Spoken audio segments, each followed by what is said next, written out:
Radhe Radhe everyone.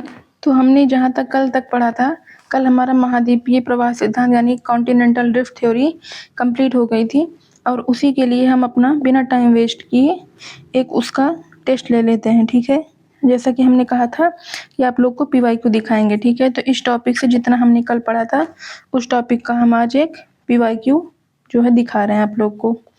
तो पहला question है, यहाँ पे हमारा लाइव स्ट्रीमिंग हो नहीं पाई है इसलिए डायरेक्ट आंसर शो हो जा रहा है आप लोग को, जिससे आप लोग को आंसर के लिए परेशान ना होना पड़े। ठीक है, तो यहाँ पे पहला क्वेश्चन है, ये यूजीसी नेट एनटीए की तरफ से जो है ये क्वेश्चन है। ठीक है, तो यहाँ पे पहला क्वेश्चन है, महाद्वीपीय प्रवाह सिद्धांत किसने दिया। ठीक है, तो किसने दिया, कल की क्लास में हमने बताया था कि अल्फ्रेड वेगनर ने दिया था। ठीक है, इसको याद रखिएगा आप लोग, आपके एग्जाम में यूजीसी नेट जेआरएफ के एग्जाम में थ्योरी से क्वेश्चन बहुत ही कम आते हैं, मतलब डिटेल में क्वेश्चन जो है बहुत कम आते हैं। डायरेक्ट टू डायरेक्ट जो है वो फैक्चुअल क्वेश्चन आते हैं, फैक्ट्स पूछे जाते हैं। ठीक है, तो ये एक फैक्ट है, इसको याद रखिएगा आप लोग। ठीक है, अब हम आगे बढ़ते हैं और नेक्स्ट क्वेश्चन देखते हैं। नेक्स्ट क्वेश्चन है कि महाद्वीप प्रवाह सिद्धांत के समर्थक कौन थे। ठीक है, डेविस थे, हमबोल्ट थे या रिटर थे, स्नाइडर व एफ.बी. टेलर थे, रिटर थे, इनमें से कौन थे। तो हमने बताया था कि स्नाइडर और एफ.बी. टेलर, कल के नोट्स में आप लोग देखिएगा, नोट्स बनाते चलिएगा, नहीं तो लास्ट टाइम में रिवीजन में बहुत ज़्यादा प्रॉब्लम हो जाएगी। ठीक है, और मैं 100% जो है वो गारंटी देती हूँ कि अगर आप लोग इतना जितना मैं पढ़ा दूंगी, इतना अगर आप लोग पढ़ लेंगे तो आप लोग का जेआरएफ जो है वो क्वालिफाई हो जाएगा। बस आप लोग को पेपर 1 में जो है वो थोड़ा एफर्ट करना पड़ेगा। पेपर 1 में अगर आप लोग 20 क्वेश्चन भी सही कर देंगे तो यहाँ से हमारे पेपर से 80+ क्वेश्चन आपके सही हो जाएंगे। बस आप डेली क्लासेस कीजिए और जितने फैक्ट मैं बता रही हूँ उसको लिखते चलिए। ठीक है, मैं आप लोग को काफ़ी एक्स्ट्रा पढ़ा रही हूँ, हालांकि यहाँ पे इतना डेप्थ में पूछा नहीं जाएगा जितना डेप्थ में मैं कल आप लोग को कॉन्टिनेंटल ड्रिफ्ट थ्योरी पढ़ा दी थी। ऐसे ही सारी यूनिट्स आप लोग की कवर कराई जाएगी। ठीक है, तो यहाँ पे इसका राइट आंसर है स्नाइडर और एफ.बी. टेलर। अब हम नेक्स्ट क्वेश्चन की ओर बढ़ते हैं। ठीक है, तो महाद्वीपीय प्रवाह सिद्धांत कब दिया गया था, डायरेक्ट क्वेश्चन पूछा जाता है।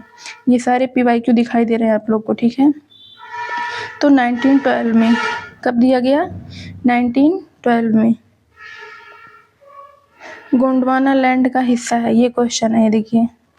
तो गोंडवाना लैंड का हिस्सा कौन सा है, गोंडवाना लैंड का हिस्सा है मेडागास्कर। मैंने बताया था जो उत्तर दिशा में रहेगा ये उत्तर दिशा है, ये दक्षिण। तो विषुवत से देखा जाता है, विषुवत से जो उत्तर मतलब ऊपर है वो उत्तर है, और विषुवत से मतलब 0 डिग्री से, इसको विषुवत बोलते हैं। 0 डिग्री से जो दक्षिण में है उसको बोलते हैं गोंडवाना। ये अंगारा का पार्ट है, ये गोंडवाना का पार्ट है। ठीक है, ये देखिए, ये उत्तर में दिखाई दे रहा है इतना, ये जो ब्लू ब्लू दिखाई दे रहा है ये उत्तर में है। देखिए, north America, Greenland, Laurentia, Eurasia, ये अंगारा लैंड है। ठीक है, इसको लॉरेंसिया भी बोलते हैं। ठीक है, तो ये उत्तर में है इसलिए जो है ये अंगारा लैंड का है, और यहाँ पे ये दक्षिण में है। देखिए, south America, Africa, Antarctica, Madagascar, Australia, ये सब गोंडवाना लैंड के पार्ट है। तो ये सारी चीज़ें हम लोग कल डिस्कस कर लिए थे। अब हम आगे बढ़ते हैं। ठीक है, ये क्वेश्चन आया है, सीडीटी के साक्ष्य निम्न में से हैं। तो साक्ष्य हमने बताया था आप लोग को, आप लोग नोट्स में देखिए साक्ष्य क्या क्या बताए हैं हम। तो एक टेस्ट है, यहाँ पे ईंधन है, ये ईंधन नहीं है। ठीक है, ईंधन का सर्वव्यापी पाया जाना, नहीं, हमने तो ये नहीं बताया था। तटों की समानांतरता, हाँ ये बताई थी मैं। फिर महाद्वीपीय चट्टानों व जीवाश्मों का समान पाया जाना, हाँ ये भी सही है। फिर चुंबकीय गुण प्रत्येक जगह समान, ऐसा तो मैंने कहीं नहीं बताया। ठीक है, तो यहाँ पे क्या हो जाएगा, देखिए ये यहाँ पे क्वेश्चन कैसे सॉल्व करते हैं। देखिए, यहाँ पे 1 है तो 1 गलत हो गया। ठीक है, तो जहाँ जहाँ 1 है उसको गलत कर दीजिए, ऑप्शन एलिमिनेट ऐसे किया जाता है। ये आप लोग को कंफर्म है ना कि ईंधन का सर्वव्यापी पाई जाना तो नहीं होगा, मतलब 1 नहीं होगा। तो जहाँ जहाँ 1 दिख रहा है वहाँ से कट कर दो सब, ये 1 कट कर दो, यहाँ भी 1 है, 1 2 3, तो ये भी कट कर दो। ठीक है, सभी ये भी कट कर दो, तो हमारा आंसर जो है वो निकल आया है। देखिए, बिना चेक किए ऐसे एलिमिनेट किया जाता है। ठीक है, पहले देखो कौन सा गलत है, गलत को हटाओ ऑप्शन से। 1 था, 1 गलत है, तो जहाँ जहाँ 1 दिखे उसको हटा दो। ठीक है, एलिमिनेट कर दो, इसको बोलते हैं एलिमिनेट मेथड। ठीक है, तो आंसर 3 ऑटोमेटिक आपका सही हो गया। अब हम नेक्स्ट क्वेश्चन की ओर बढ़ते हैं। ठीक है, निम्न में से कौन तृतीय उच्चावच में स्थल रूपों में शामिल है? ठीक है, अभी हमारी लाइव स्ट्रीमिंग नहीं हो पा रही है क्योंकि 50 सब्सक्राइबर जो है वो नहीं हो पाए हैं। जब 50 सब्सक्राइबर हमारा हो जाएगा तो हम लाइव स्ट्रीमिंग करेंगे और फिर आप लोग जो है क्वेश्चन जो है आपको कमेंट में देना रहेगा, ठीक है? तो हम डायरेक्ट जो है आपसे कन्वर्सेशन कर सकेंगे, बट अभी यहाँ पे हम आपको ऐसे ही आंसर दिखाते चल रहे हैं, ठीक है? क्योंकि हम अभी इसमें आपके ना डाउट ले सकते हैं ना ही हम कन्वर्सेशन कर सकते हैं, ठीक है? हालांकि इसमें जो है 2-3 बच्चों ने काफ़ी ज़्यादा हेल्प की। पहला हैप्पी और एक लवासना अड्डा करके थे वो, और एक नाम नहीं याद आ रहा मुझे, स्टील करके ऐसे कुछ था वो। हैप्पी तो सबसे ज़्यादा जो है वो सपोर्ट करने में लगे हुए थे। Thank you for help. चलिए अब देखते हैं बिना टाइम वेस्ट किए हम। निम्न में से कौन तृतीय उच्चावच में स्थल रूपों में शामिल है? ठीक है, तो हमने कल बताया था कि जो सबसे बड़ा स्थलाकृति है वो हमारा महाद्वीप महासागर है, जो उससे छोटा है वो पर्वत है, पठार है, और जो अक्षय और अपरजन से बनती है यू और वी आकार की घाटी। ठीक है, तो ये भी जो है एनटीए का ही प्रश्न है। ठीक है, डायरेक्ट क्वेश्चन यहाँ से आते हैं। ठीक है, तो राइट आंसर ये है। अब हम लोग नेक्स्ट बढ़ते हैं और समझते हैं कि पृथ्वी की उत्पत्ति के संदर्भ में सर्वप्रथम परिकल्पना किसने प्रस्तुत की थी? कांटे द बफन ने। ठीक है, कल ये भी हम आपको बताए थे, जितना पढ़ाए थे बस हम उसी में से ही आपका क्वेश्चन जो है वो पूछे हैं। ठीक है, तो आप लोग याद रखिएगा, जैसे नेट जेआरएफ का जो इसका जो पैटर्न है, वो फैक्चुअल ज़्यादा है। ठीक है, फैक्चुअल मतलब फैक्ट्स ज़्यादा पूछे जाते हैं। तो हम आपको डिटेल में पढ़ा तो दे रहे हैं थ्योरी, लेकिन आप थ्योरी को ज़्यादा ध्यान में ना रखते हुए, मतलब आंसर राइटिंग की तरफ ज़्यादा भरना भागते हुए, आप लोग सिर्फ जो है वो फैक्ट याद रखिएगा। ठीक है, फैक्ट, यहीं से क्वेश्चन आते हैं डायरेक्ट, 100% डायरेक्ट क्वेश्चन दिखेगा आप लोग को। ठीक है, तो हमारी ये फर्स्ट यूनिट चल रही है जियोमॉर्फोलॉजी, यानी कि भू आकृति विज्ञान। भू आकृति विज्ञान में हमारा महाद्वीपीय प्रवाह सिद्धांत हो गया है, और हमारा है अब प्लेट विवर्तन की आंतरिक एवं बाह्य बल। तो अब हम लोग बिना टाइम वेस्ट किए, इसमें बहुत सारी चीज़ें इस सिलेबस में जो है यहाँ पे इसमें बहुत सारी चीज़ें नहीं ऐड की गई हैं।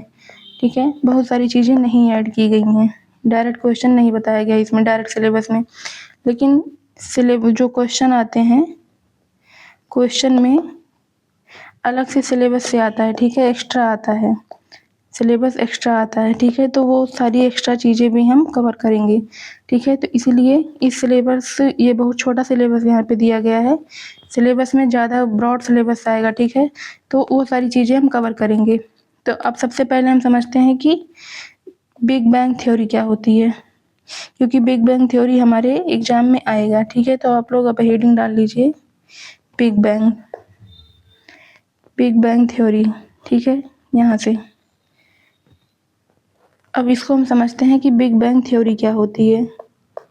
ये इम्पोर्टेंट है, ये वहाँ से है जो हम आप लोग को बताए थे, 1 मिनट, जो हम आप लोग को बताए थे कि मॉडर्न थ्योरी से है।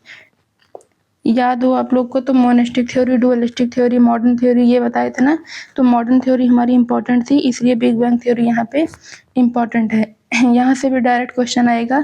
क्वेश्चन क्या आएगा कि ये कब दिया गया, ऐसे ही फैक्ट्स पूछे जाते हैं। ठीक है, तो कब दिया गया, 1927 में। किसने दिया, तो एक वैज्ञानिक थे, उनका नाम था जॉर्ज लेमेंतर।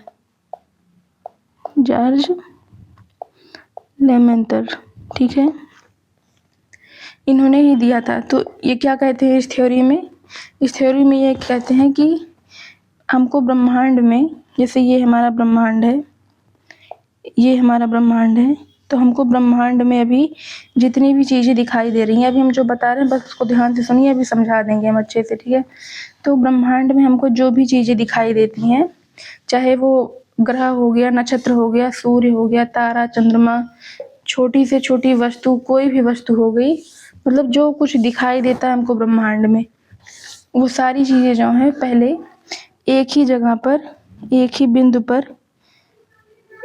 बिंदु पर वो केंद्रित थी। मतलब एक ही बिंदु पर वो सारा ब्रह्मांड समाहित था। ठीक है, वो सारा ब्रह्मांड जो है एक ही बिंदु पर समाहित था, मतलब सारी चीज़ें जो है वो सूर्य, तारे, ग्रह, नक्षत्र, पूरा ब्रह्मांड एक ही जगह पर ऐसे स्थिर था, एक ही में समाया हुआ था। ठीक है, फिर अचानक क्या हुआ, ये संकल्पना जो है जॉर्ज लेमेंतर महोदय देते हैं। ठीक है, तो इनकी संकल्पना के अनुसार ये कहते हैं कि ये सब पहले एक ही जगह था, इसका जो है ताप जो है टेम्परेचर, इसका टेम्परेचर जो था वो बहुत ज़्यादा था, इस बिंदु का टेम्परेचर बहुत ज़्यादा था, इसका घनत्व यानी कि डेंसिटी, इसका डेंसिटी जो था वो बहुत ज़्यादा था।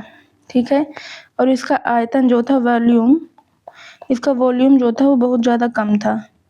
ठीक है, आप लोग खुद सोचिए कि अगर सारी चीज़ें ब्रह्मांड की एक ही जगह पर समाई हुई हैं तो वहाँ पर गर्मी कितनी ज़्यादा होगी, मतलब वहाँ का टेम्परेचर तो बहुत ही ज़्यादा होगा। सोचिए आप लोग, ऐसे कोई रूम है और इस रूम में 1000 लोग ऐसे भरे हुए हैं। ठीक है, 1000 लोग, तो यहाँ पर कितनी ज़्यादा गर्मी होगी। तो यही यहाँ भी हुआ है, इतनी ज़्यादा भीड़ होने की वजह से, इतना सारा कुछ एक ही जगह होने से यहाँ का टेम्परेचर जो है वो बहुत ज़्यादा है। ठीक है, और सारा कुछ एक में ही समाया हुआ है, इसलिए घना भी ज़्यादा है, मतलब घनत्व इसका ज़्यादा है।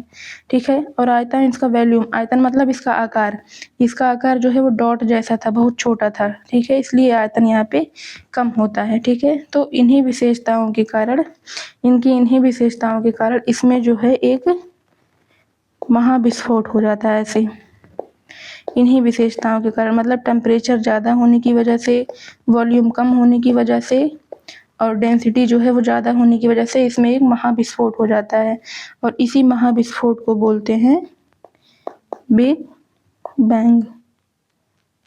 ठीक है, बिग बैंग, यही है हमारा बिग बैंग।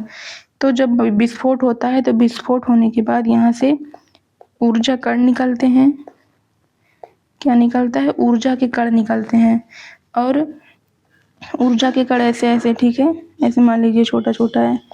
जब ऊर्जा के कण निकलते हैं तो कण निकलने के बाद इन ऊर्जा कणों में आपस में जो है वो ऐसे टक्कर होना स्टार्ट हो जाता है, ये आपस में ही टकराने लगते हैं, ये आपस में टकराने लगते हैं। तो टकराने से क्या होता है, तारे का निर्माण हो जाता है। ये पहला प्रोसेस, ऊर्जा कण निकले, दूसरा प्रोसेस टकराव होने लगा, तीसरा प्रोसेस, और चौथा प्रोसेस क्या है, तारे का निर्माण हो गया। ठीक है, तारे का निर्माण हो गया, और तारे का निर्माण हो गया तो इसी तारे से जो है वो पृथ्वी और अन्य ग्रह की जो है वो उत्पत्ति हो गई। और फिर चौथा आएगा, ये चौथा आ गया। फिर पांचवा है हमारा कि space and time, space and time यानी अंतरिक्ष और समय का जो अवधारणा है वो इसी बिग बैंग से ही आता है। ठीक है, तो अभी तक हम लोगों ने क्या पढ़ा, एक बार फिर से समझ लेते हैं। तो बिग बैंग क्या था, बिग बैंग सबसे पहले 1927 में जॉर्ज लेमेंत्रे ने दिया। इन्होंने बताया कि ब्रह्मांड में जो कुछ हमको दिखाई दे रहा है सब कुछ एक ही जगह पर केंद्रित था, सब कुछ एक में ही समाया हुआ था, इसका टेम्परेचर बहुत ज़्यादा था, घनत्व तो ज़्यादा था, आयतन कम यानी आकार इसका कम था। ठीक है, इन्हीं विशेषताओं के कारण इसमें जो है विस्फोट हो जाता है। विस्फोट होने की प्रक्रिया को ही बिग बैंग कहते हैं। विस्फोट होने के बाद ऊर्जा कण निकलते हैं, ऊर्जा कण निकलने के बाद ये आपस में टकराने लगते हैं, टकराने से पृथ्वी का, तारे का जन्म होता है। ठीक है, और तारे के जन्म होने के बाद जो है तारे से ही पृथ्वी की उत्पत्ति होती है और अन्य ग्रहों की उत्पत्ति होती है। और स्पेस यानी अंतरिक्ष और टाइम यानी समय की अवधारणा भी इसी बिग बैंग से आती है। ठीक है, तो आई होप आप लोग को ये चीज़ क्लियर हो गया होगा। अब इसको आप नोट्स कैसे लिखेंगे वो हम दिखा देते हैं। ठीक है,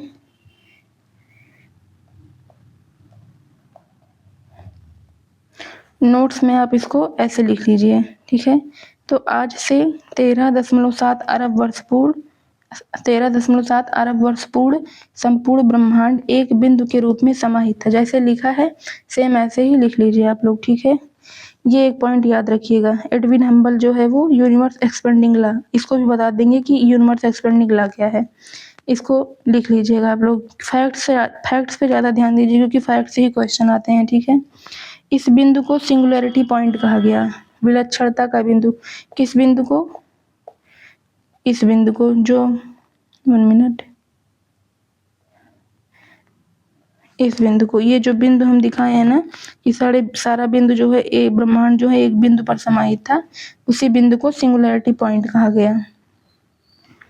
इतना लिख लीजिए। उसके बाद आगे दिखा रहे हैं हम आप लोग को, उसको लिख लीजिए। इस बिंदु की अवस्था मतलब इसकी विशेषताएं क्या क्या थी, ठीक है। तो विशेषता तापमान यानी कि टेम्परेचर, मैक्स मतलब मैक्सिमम ज़्यादा थी, घनत्व यानी डेंसिटी, मैक्स मतलब मैक्सिमम ज़्यादा थी, आयतन वॉल्यूम यानी कि आकार जो है वो मिनिमम था, ठीक है। इन्हीं विशेषताओं के कारण विस्फोट होता है। ये देखो विस्फोट हुआ, ये देखो ऐसे, इसी को बोला गया बिग बैंग, ठीक है। फिर क्या हुआ, ऊर्जा कण निकले, जैसे लिखा है नोट्स में ऐसे लिखते चलिए, ठीक है, शॉर्ट में ऐसे ऐसे फिगर ड्रॉ करके। फिर ऊर्जा कण निकले, ऊर्जा कणों में टक्कर हुई, उष्मा या तारे का निर्माण हुआ और इसी से जो है वो पृथ्वी और अन्य ग्रहों की उत्पत्ति हुई।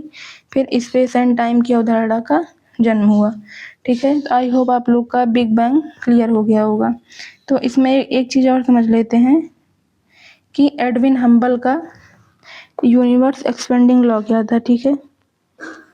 यूनिवर्स एक्सपेंडिंग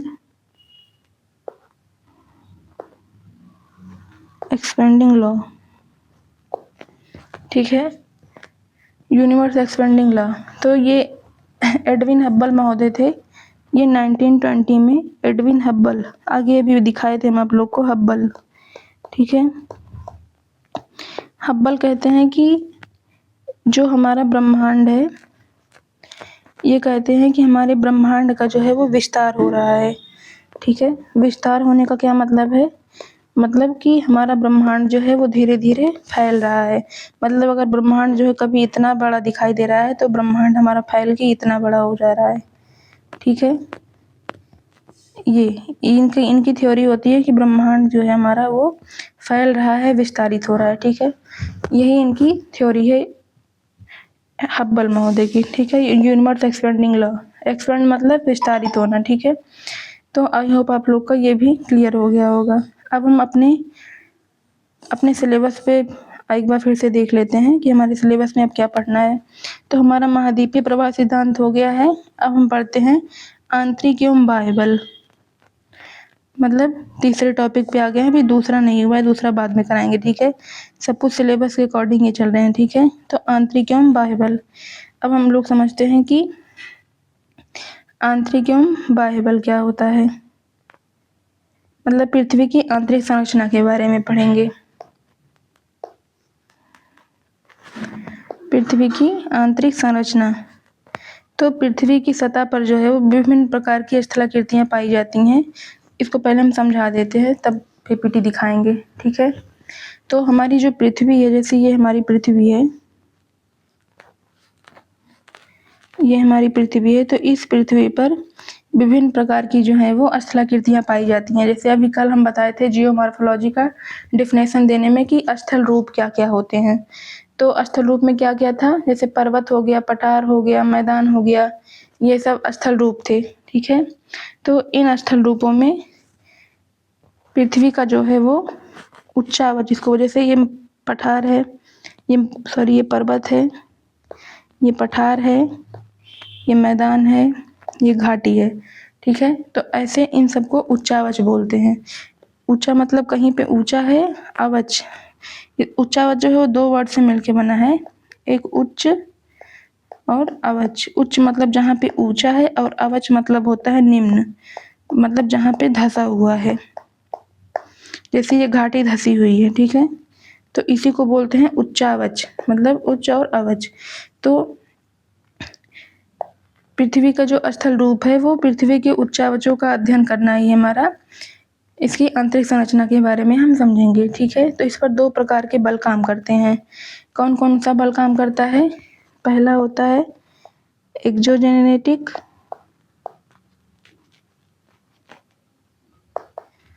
और दूसरा होता है एंटेरोजेनेटिक। आप लोग को जो डाउट हो उसको कमेंट में पूछ लीजिएगा, ठीक है। तो एक्सोजेनेटिक मतलब होता है बाह्य बल।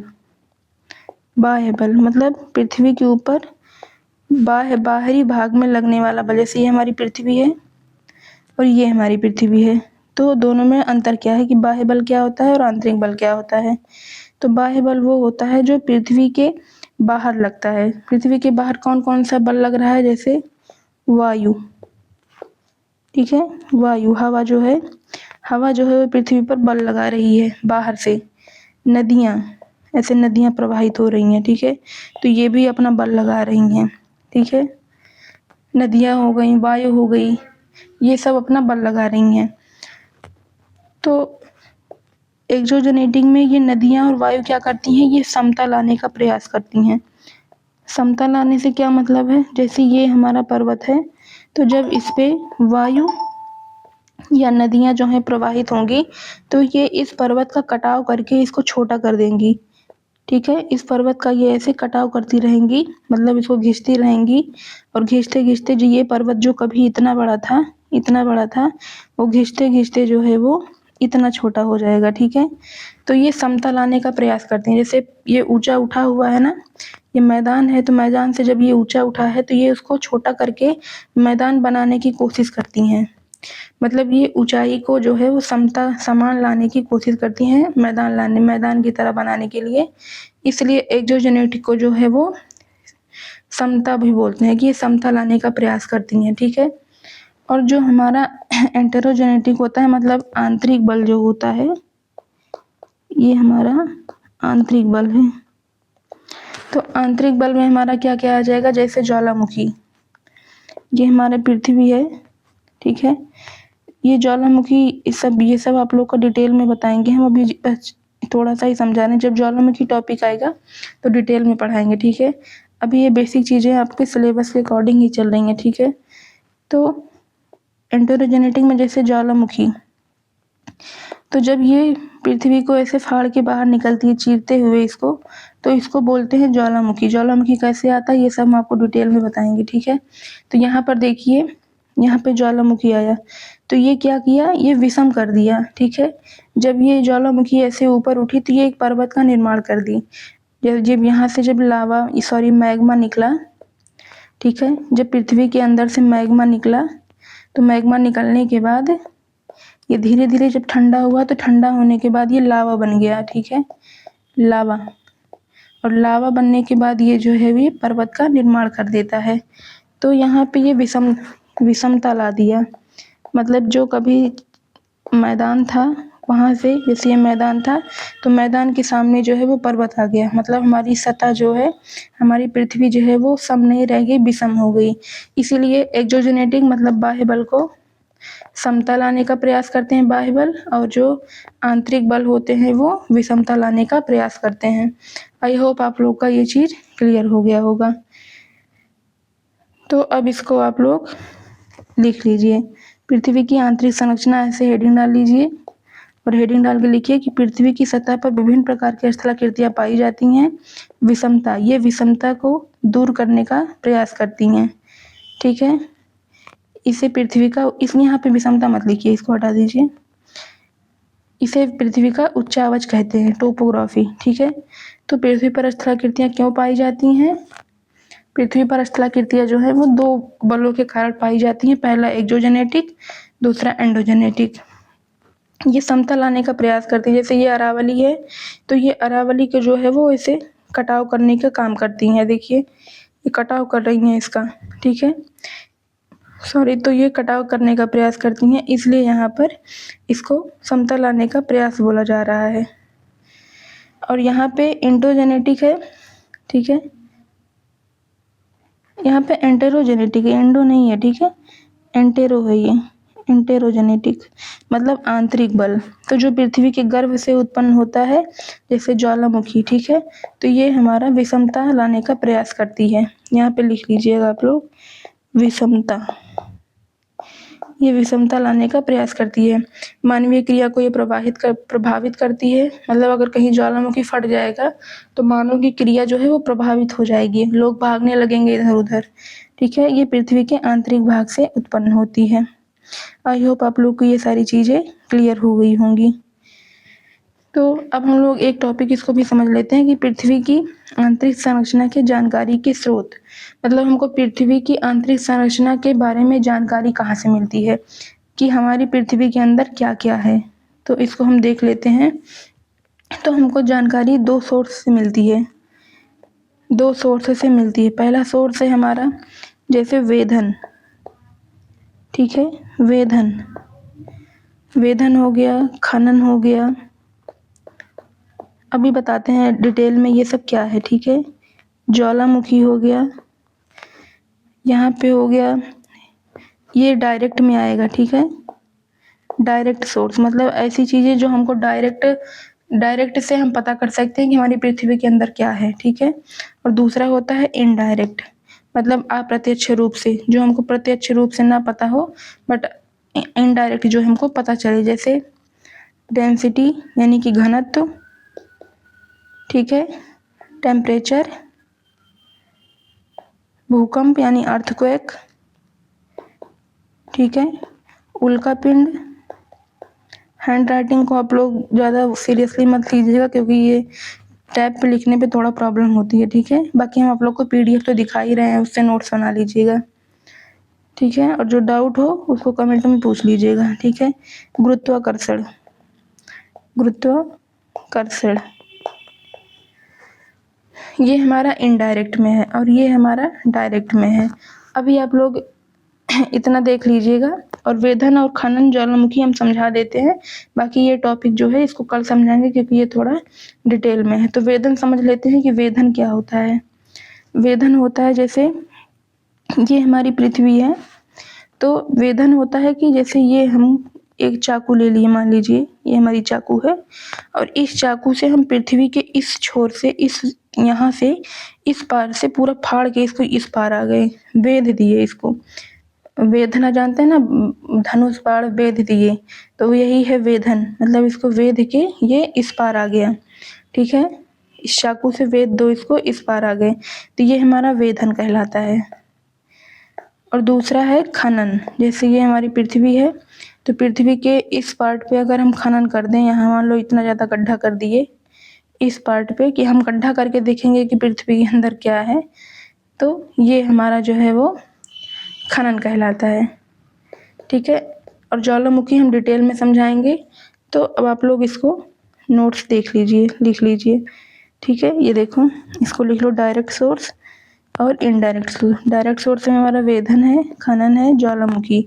तो अभी तक जो है हमने वो सबसे ज़्यादा वेधन जो है वो कहाँ पे किया है, तो सबसे ज़्यादा वेधन हमने कोला प्रायद्वीप पर किया है, ठीक है। कोला प्रायद्वीप कहाँ है, आर्कटिक में, ठीक है। 12 किलोमीटर तक।